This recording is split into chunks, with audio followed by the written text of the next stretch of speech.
Again, this is about knowing your derivatives. We've spent some time in this already, and I always say you should know or be able to derive every derivative on this piece of paper over here. So, again, know or derive it, whatever works for you. Now, we're on the last home stretch over here, and I want to do this, this arctangent one.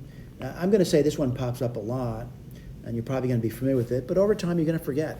Let's write this down.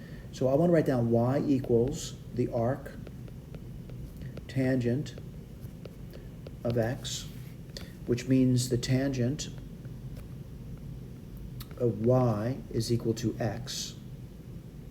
Before I go on, I want to point out the tangent function, the invertible region, all right? And we're looking at this over here, and the angle is going to be, the y is going to be going between, by the way, we're looking at this over here.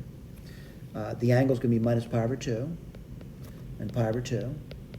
And the range of this thing over here, the x, is going to be between, whoops, I can't put that down.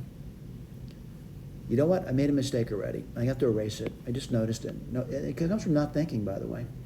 So I'm just writing things down. I was actually thinking about something else as I was writing it. It's actually not inclusive of those endpoints. It's undefined there. And what's the range of this thing going to be? The y is actually going to be between minus infinity and infinity. Let's go to town on it. What do you get over here? Secant squared y dy dx equals 1. Let's write this down now. Dy dx equals, what's going to be 1 divided by the secant squared, which is just cosine squared of y. I'm going to go back to my right triangle business, and I'm sorry about that. And let's look at it. What do I got over there? The angle's y, and the ratio is for the tangent x over 1. So this side over here is just simply x squared plus 1.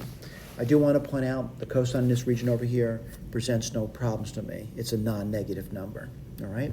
So what do you get over here? Dy dx is going to be the square of the cosine. Well, looking at that, that's going to be 1 over the square root x squared plus 1, which turns out to be really nice, by the way, 1 over x squared plus 1, which is what we're seeing over there. Again, either know it or be able to derive it. Thank you.